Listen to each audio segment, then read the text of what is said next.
So hello and welcome to We Are Brooklyn Park. I'm your host, Jay Strobel, Brooklyn Park City Manager. Our guest today is Linh Nguyen. She is the owner of Mi Sant, a great local Vietnamese restaurant in Brooklyn Park. The name Mi Sant is a cross between the words banh mi and croissant, which are two of the restaurant's specialties. Welcome, Linh. Thank you, Jay. It's a pleasure to be here. Yeah, well, I'll tell you what. For me, and I know for our producer Eric, your restaurant is one of our favorite places to go in Brooklyn Park. Oh, thank you. And we've been so glad that you've been open the last several months, and it's been great to go there and have that awesome food that you guys serve every day. Thank you. It's always a joy to hear that people enjoy our food and support what we're doing. I mean, that's just the goal of any restaurant, right? Yeah, without question. So I know you have a great story about the restaurant, about your family. Can you share a little bit about your background and the restaurant, and how Mi Sant came to be? Sure. So I am a Vietnamese American. My family immigrated here to America in 1994, so a little bit over 25 years. And we took root in North Dakota when we first came here, but then we moved to St. Cloud, Minnesota after a year because there's more job opportunities in St. Cloud. So I am the youngest of five, and my story is probably very similar to a lot of immigrants' stories that you will hear. My parents, they worked really, really hard. They didn't know any English. We were really poor when we came over here, so they did the best that they could. They worked double jobs, trying to provide for us, and we're a big family, so obviously it took a lot. So when my parents had the opportunity, they had taken over a local grocery store up in St. Cloud. It's called the Tin Market. And when they took over, it was just a really, really small grocery store. And they knew that if they were going to be able to provide for their family and give us the education that they wanted it for us, they need a different type of revenue channel that will be able to support us for all their hopes and dreams for their kids. So that's kind of how I got into food. So I worked at my grocery store ever since I was a little kid, just a little girl behind the checkout counter. So I got really accustomed to all the products that we sold, all the different ingredients. And then a couple years later, we had opened a Vietnamese restaurant just inside the grocery store. So just a small deli just to support the community. So that's kind of how I got into the restaurant work.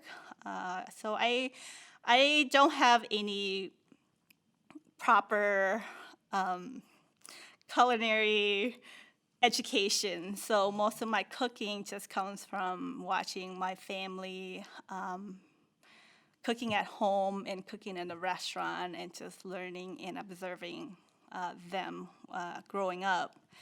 And it's interesting how I got into the industry today because I had vowed that I would never ever work with food, let alone open a restaurant, because growing up, it consumed so much of my life.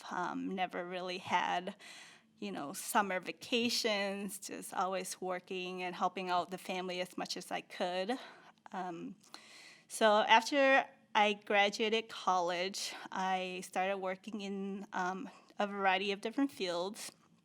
I worked in tech for a couple years and then transitioned into marketing and advertising. And somehow, it's funny how life works because I feel like this occupation chose me. And I now that I'm looking back, I feel like everything I've ever really done in my life just prepared me for just opening my own restaurants. The experiences I had with technology and advertising and working with people just led me here because I never really felt fulfilled working in corporate. And I'm sure that's what my parents had wanted for me. They wanted me to have a lucrative job that's, well paid, and didn't want me to work so hard like they did. But, opening a restaurant is really a passion for my family. And so I didn't really know that I wanted to open a restaurant. When the time came, I knew I was unfulfilled, but I didn't know what I wanted to do. So I was presented with this opportunity because my sister, she and her husband has always dreamt of opening a restaurant. So Mi Sant was actually their dream. So my sister is the one that manages my parents' grocery store, and then her husband, parents, is a very similar story. They have one of the very first bakery in St. Paul, Chum Nam Bakery. I'm sure you guys have all heard of it. They've been around for over 25 years as well, and one of the very first bakery in Minnesota that really did the baguette and the banh mi. So it was their dream to combine both of their passion, my sister cooking and then her husband doing the bakery. But they said they needed help, and I was like, okay. I mean, I have nothing to lose. I'm young, and my personality just, go where the wind takes you. And I don't have any kids of my own yet. That's why my sister really needed help. So I said I could offer her what I could. And then I soon realized that I love it. I love the work. I mean, it's hard some days, most days, but it's the hardest job I've ever loved. Yeah, that's a great way to put it, right? The hardest job you've ever loved. Yeah. We'll get into the physical location in a minute, but one of the things that is really interesting about Mi Sant is when you go in there, just for the personal touches of the dining area, and when you go order, and so you want to talk a little bit about that? Yeah. So when I opened Mi Sant, I actually did most of the front of house work, where it comes to designing the menu, the touch and feel. It's very personal to me because it took a really long time for me to build Mi Sant because I didn't know what I wanted out of it. So I had asked myself, okay, what type of restaurant do you want to go in, and how do you want the atmosphere to be, and what is it that you think is lacking in the community? So I basically built it as something that I would want to see and I would like to enjoy. So a lot of the values that is engraved in Mi Sant is things I feel very personal about. I wanted to create a space where everyone can feel comfortable, people of all ages. That is casual, where it's not intimidating, where it's fun, and you can bring your friends or colleagues or dates. So just setting up that type of environment. Yeah, well, you obviously hit on all of those things because it's such a people can't believe that it used to be a Kentucky Fried Chicken. Yeah. Which is like the irony of the whole thing, right? That it used to be this. Yeah, it's funny because when my sister, she actually was the one that found the building, and then when she showed it to me, I'm like, you gotta be kidding me, right? Like, this is what I have to work with. Yeah, but it's been great because I was able to see it transform, and I was able to take something that people didn't really want because that building was vacant for 4, almost 5 years. It was interesting because after I opened, I had met some people that were interested in it, and they just said they couldn't, you know, see it through. Just couldn't vision it, what they wanted it to be, and it was really cool that I had the opportunity to transform it and create it to be what I wanted it to be. Yeah. So share with us why. So why Brooklyn Park? I mean, you had the connection to St. Cloud, and Yeah. I think you wanted to come to the Twin Cities area, and you Yep. selected Brooklyn Park. What was it about the community? So it was kind of two ways. We landed on Brooklyn Park because we have families that was living in Brooklyn Park, and they really loved it. And me, growing up in such a big family has always been very important to us. So it was a no-brainer when we found the location. I had my oldest brother living in Brooklyn Park and my oldest sister. And we knew, I knew that I didn't want to go back to St. Cloud after college. So my plan has always been to stay around the Twin Cities area. And we also knew that Brooklyn Park is a very diverse city, and it had, what we were trying to do. It had all the criteria, and location can really make or break a business. So when we were factoring all that in, we were looking at, the demographics. Brooklyn Park, I think, has around like 20% Asian American, but also is very diverse with all these different cultures. And that's what I wanted, because when I opened Mi Sant, I didn't want it to be another Vietnamese restaurant. I wanted more people to know and appreciate Vietnamese food. So it's important that there's Asian people there to really support you, but it's also very important to have people that you are trying to reach out as well, to fulfill that goal of mine. Yeah. And have you noticed, based on your clientele, have Yeah. you been appealing to everybody throughout yes, the definitely. community? Yeah, so the first year we opened, we definitely had more Asian people because they were very familiar with Vietnamese food, and especially banh mi sandwiches.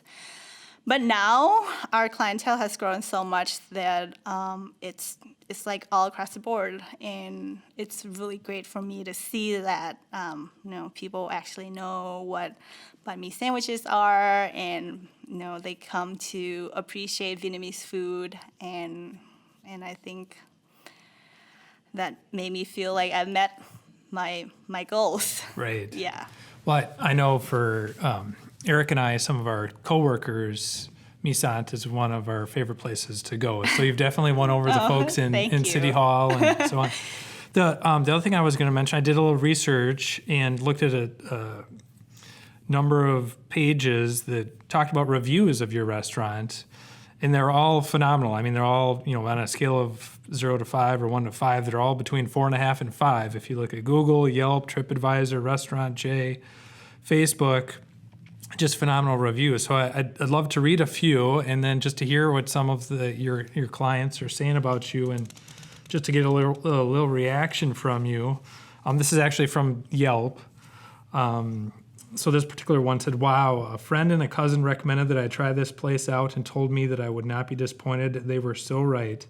I took my mom and my son there for breakfast. We had the breakfast sandwiches, the Vietnamese coffee, and shared an order of egg rolls.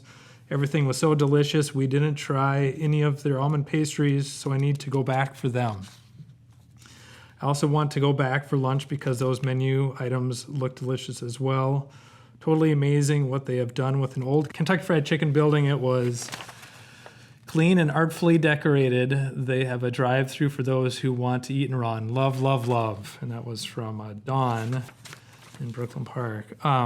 And then here's another one, another review. Stopped in finally to grab a sandwich to go. I got the Mi Sant sandwich banh mi and ended up grabbing an iced Vietnamese coffee too. They made my order very quickly. The place was clean and trendy, and prices were reasonable. The sandwich was so delicious, fresh, packed full of ingredients, so flavorful. The bread alone was so delicious and fresh. I'd recommend stopping in here for lunch or dinner. They also have a drive-through, which makes my heart happy as a mama, always on the go. And then one last one I was going to read, or part of one here. First off, wow, I finally made it to Brooklyn Park to try this place. I've heard of it for a while and just needed to make the drive across town, and let me tell you, it was definitely worth it. Their atmosphere is so bright and clean. I love the decor too. Cute and somewhat do-it-yourself looking art and clean tables made for a pleasant dining experience. The menu is big but easy to navigate. My boyfriend and I ordered a banh mi each. I got the tofu one and he got the special. The tofu was cooked well in my sandwich and paired with their delicious sauces and mountain of cilantro made my taste buds very happy. My boyfriend said his was delicious too and one of the best he's had. Anyway, I love this place. Come check it out. And the last two folks are from Minneapolis. So what do you feel like when you hear reviews like that? I don't know if you check out reviews yourself. I do. I read each of them personally, and it makes me really happy that we get good reviews. And I don't know if you ever read reviews. It's like, because your restaurant is so personal, so every time I open a review, my heart just skipped a beat. I was like, oh gosh, is this going to be a good review or a bad review? But I learn each review that I read, it's a validation to what it is that we're doing, and I do take every review very personally because it's in the reviews that are your teaching moments, right? I don't have enough time to talk with my guests to see what their experiences are. So I turn to these reviews to see, what it is that we're doing right and what it is that we can really improve on. So I definitely enjoy reading the great reviews, but if there's ever room for improvement, I hope that they don't leave me a bad review, but reach out to me personally so then I can improve on it myself. And yeah, but it's great, and I thrive to have to give people the experiences that they like and what they're looking for. So people always say ratings aren't everything, but it is a validation that the restaurant is doing what it's supposed to be doing. Yeah. And, yeah. Do your other employees, do they enjoy reading the reviews, and does it give them a feeling of satisfaction? Yeah, I actually don't know if they. I think my workers read them as well. I definitely share the bad reviews to my workers. I was like, okay, so this is what someone is feeling. How can we change this, and how can we improve their experience the next time? Because it helps to train your workers too, so then they don't feel like it's something that I feel, and I'm attacking them personally. I was like, this is something someone felt, and let's try to be better. Yeah, well, to get that type of reviews and the average scores are that's incredible. Mm-hmm. So, and then, as I was mentioning earlier, been identified in Minnesota Monthly as one of the hottest new sandwiches in the Twin Cities, featured in Minneapolis-St. Paul Business Journal, and then was one of 6 restaurants identified in Brooklyn Park's first restaurant week. So we are just thrilled that you chose Brooklyn Park to start Mi Sant. It's such a tremendous asset for our community, and all of the personal passion that you could tell just talking to you about your personal passion for the business, the deep connections to your family, your sister and her husband, and going back to when you were a little kid going to that store in St. Cloud, right? Yeah. So it's definitely a passion project. It's hard, but I do it for my family, and I do it for myself and my community. Yeah. So, share a little bit about, obviously, we're in the midst of COVID, and what's that been like in terms of being a restaurant owner during this time? And how do there's probably some anxiousness of the staff. Yeah. But then you got all these customers that are like, oh, we just want some of your great food. How have you sort of navigated that and managed that? Sure. If you were to ask me that 3 months ago when COVID just started, I feel a lot differently then than how I feel now. It's a really hard industry to be in, especially during COVID, because I feel like the restaurant industry has been hit the hardest. And if you look around Brooklyn Park and everywhere in the country, most restaurants most of the mom and pop shops are opened by people with a very similar story like mine and my parents. Lots of people of color and lots of immigrants.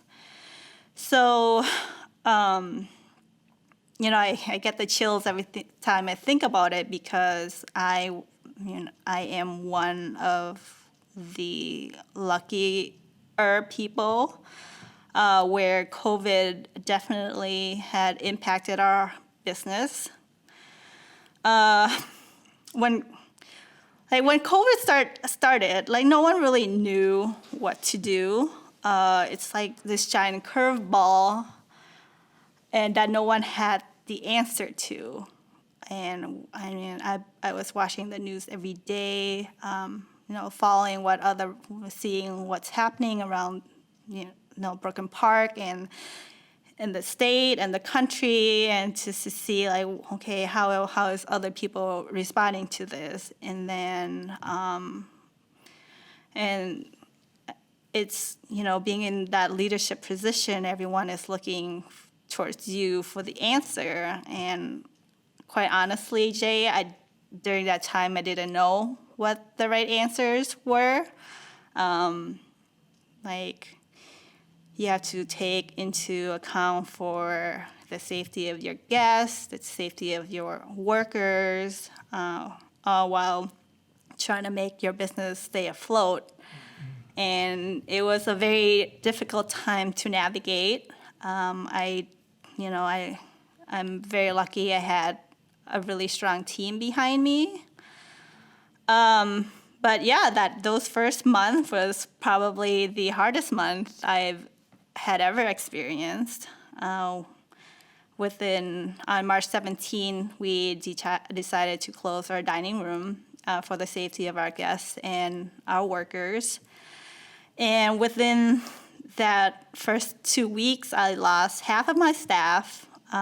So people just wasn't sure what COVID is. They felt like it just wasn't safe to go to work. And, I care deeply about my staff, so I never pressure anyone to go back to work. I value their decisions, and if they wanted to quarantine, that's perfectly fine with me. I just have to pick up the missing pieces myself. So yeah, we lost half of our staff, but our sales were actually pretty good still, because Mi Sant, our business model has always been takeout centric. So it actually worked out quite well for us having the drive-through, because not every restaurant is lucky enough to have a drive-through. So actually most restaurants closed their doors for a good month or two until they felt it's safe and comfortable for them. But we were able to stay open, which was a huge blessing. The community has been great also. We try to be very transparent with them about what was happening and what we are going through and why we made some of the decisions we made. And people were great, and you never really see so many people in the community sticking up for each other and supporting each other, really like COVID, because during that time, everyone was trying to support local restaurants, and they knew restaurants were like suffering. So we've had so many people ask us, how we're doing, what it is that they can do to support. And I guess so many like super sweet messages when people would order online, and they would give us a like personal note saying, "Oh, thank you for staying open. We really appreciate you." So that really, when you're having such a hard day, seeing some of those messages really, bring a smile to your face. So yeah, it was hard, and we did the best that we could, and thankfully, a lot of our customers were really patient with us.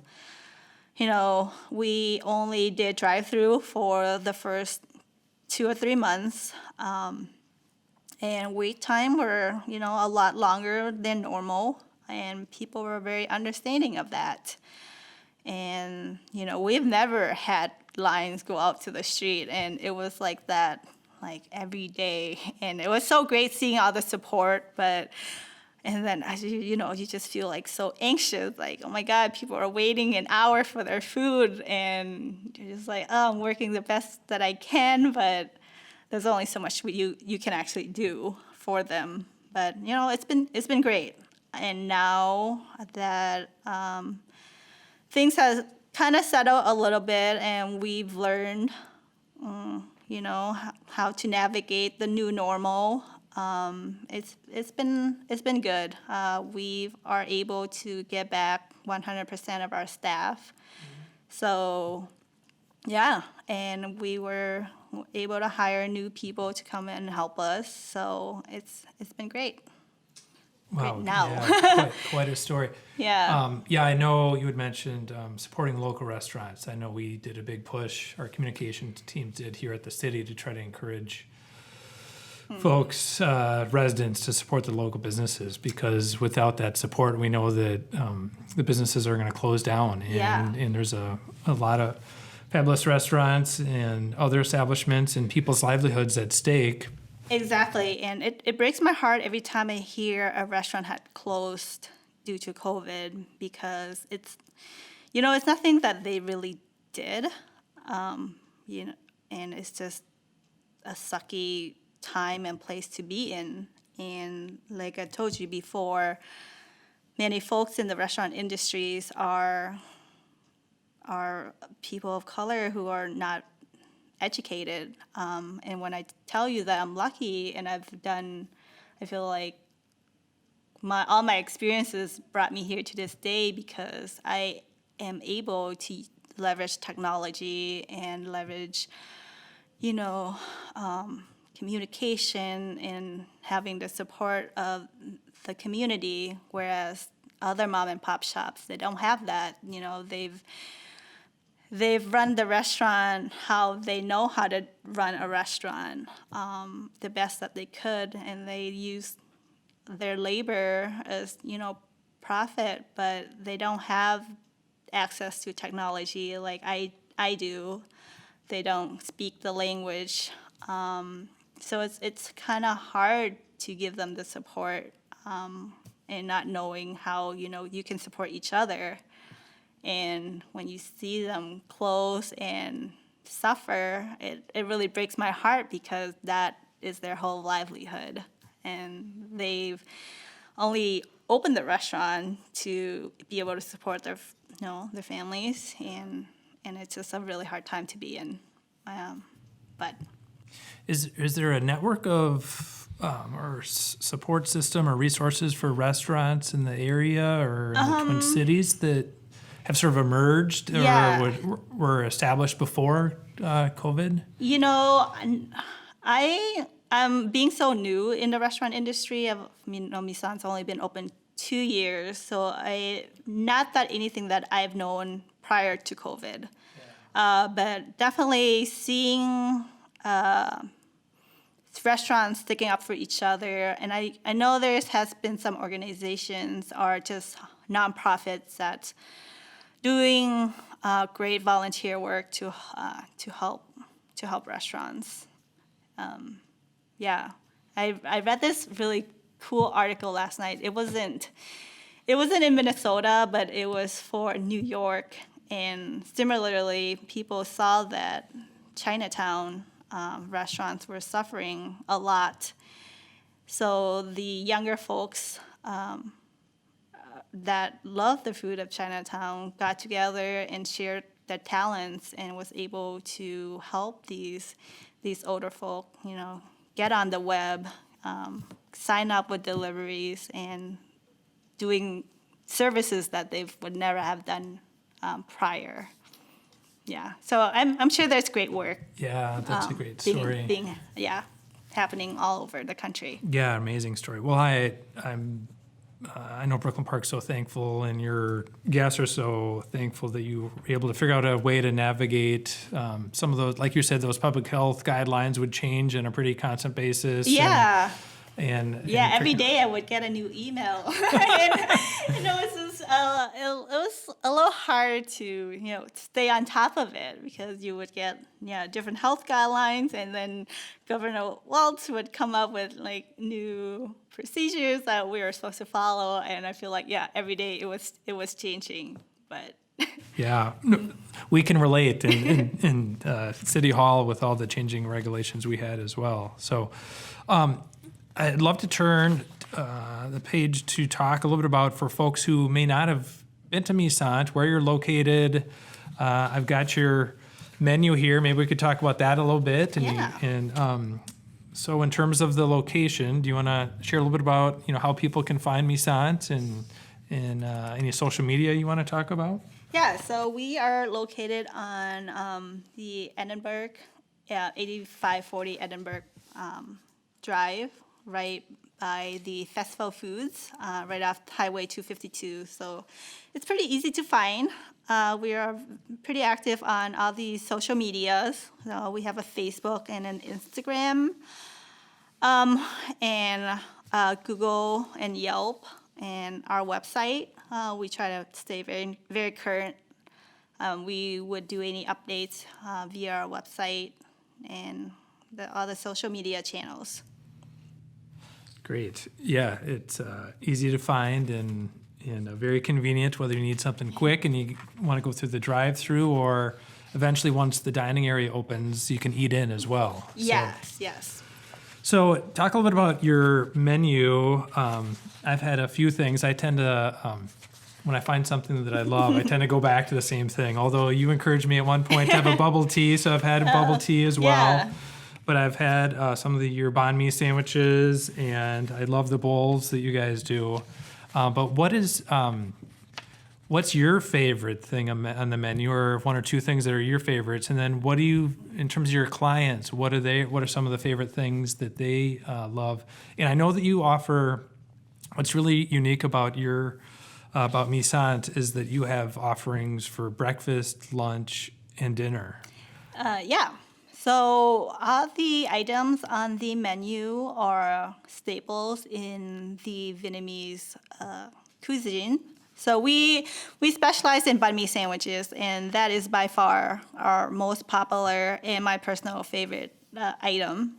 So we try to stay true to what a true Vietnamese banh mi is. So banh mi, I don't know if our guests have ever had one, but it is a Vietnamese sandwich that got its influence from French traditions. So when the French had colonized Vietnam, they brought a lot of their cultures and their food into Vietnam. So that's how the banh mi was created. So we use a traditional French baguette that we bake in-house every day. So we ensure that it's always fresh. And then you have the French baguette, and then with like the pate, and that's all pate and some of our sandwiches have like the head cheese. So all that is very French influence. And then you have like the fresh vegetables and the meats that's are very Vietnamese flavor. So you have your pickle, carrots and daikons, your carrots, and just the traditional meats that go on to the banh mi. So it's great. It's fresh. We try to make our food as fresh as we can. And I think that's one of the more unique thing about Mi Sant is that it's a fast casual restaurant. We don't like to label ourselves as a fast food restaurant, even though we do have a drive-through.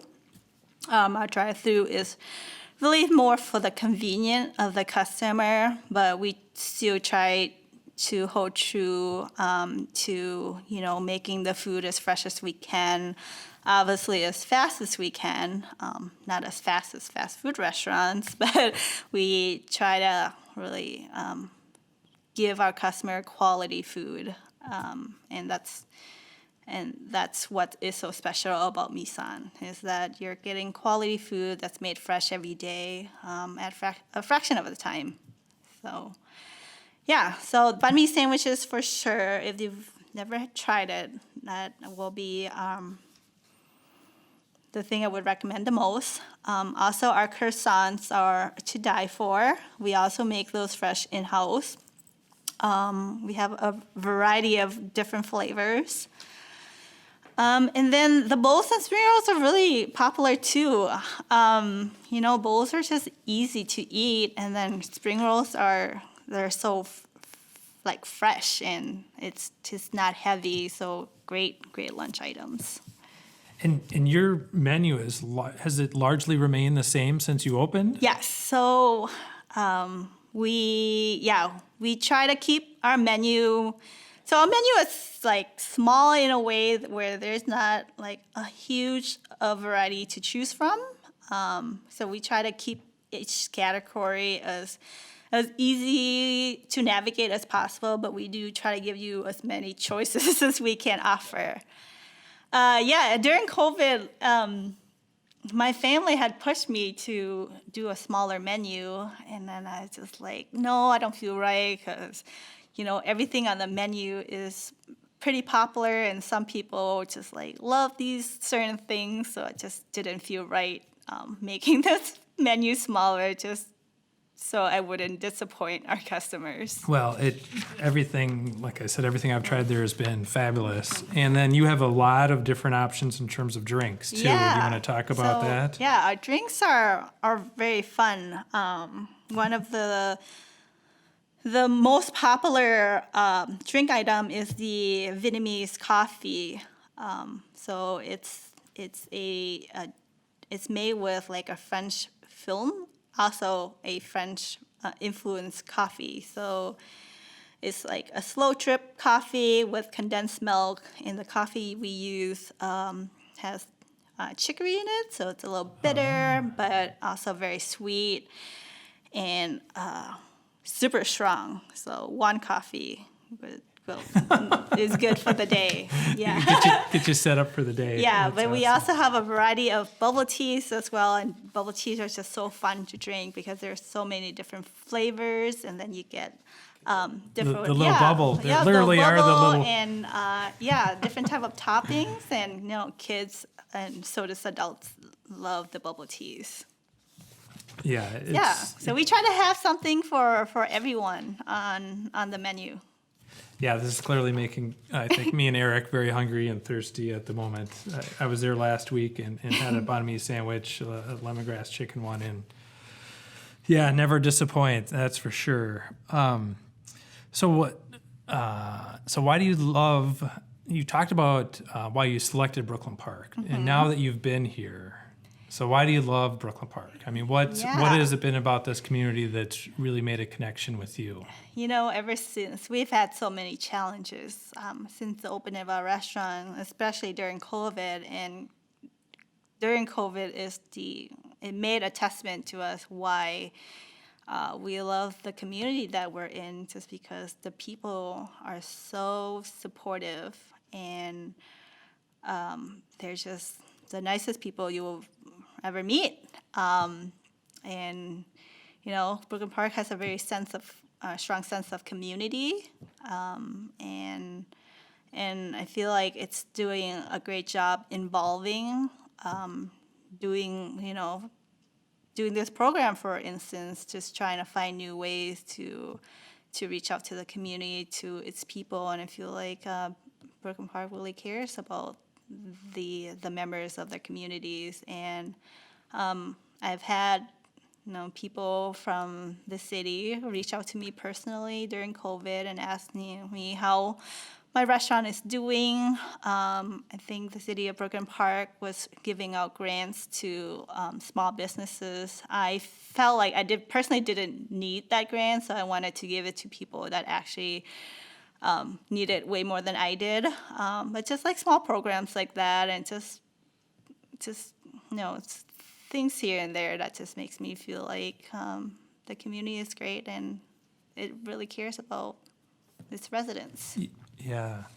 Well, we'll be on the lookout because hopefully we'll be able to do another round of business grants if Mi Sant is in need. So we're hoping to do that now that some of those federal CARES dollars have been released to the local government. So you may not need it, but share with your friends in the community that are still looking for a little help to hopefully get through COVID. I think that would be great. I think Mi Sant is really one of those cases where you've put your heart and soul into the restaurant, and I think that the clients have really been able to tell that, and I feel Mi Sant is one of those places that there is that relationship between you as the owner, the staff that works there, and then the community that really enjoys not only the food, but also going there and saying hi to you or the other workers there. And so we're just really thankful that you selected Brooklyn Park as a place to start Mi Sant. And I know that maybe at some point down the road you might expand to other locations. I don't know if that's in the horizon, but I know I had read that in one of the articles that you had thought about that at some point. Yeah, actually you brought that up because I haven't officially announced it yet, but we are working on a second location in Roseville, and so that's coming, and that's a story in its own. We had started that project just a couple of months before COVID had really hit, and we almost pulled the plug, but we believe in the restaurants, and we believe that we want our people and our children to eat food that is not from a chain restaurant. I have a personal responsibility to make that happen if that's where I want to see my industry going in the future. So yeah, more news to come about the new restaurant, but we're excited about it, and hopefully we can get through. Yeah, well, that's exciting news. Just remember, though, Roseville might be number 2, but Brooklyn Park was number 1. This is Brooklyn Park is my baby. We were your first love. Brooklyn Park was. Yep. So, I just want to thank you for the opportunity to join the We Are Brooklyn Park podcast.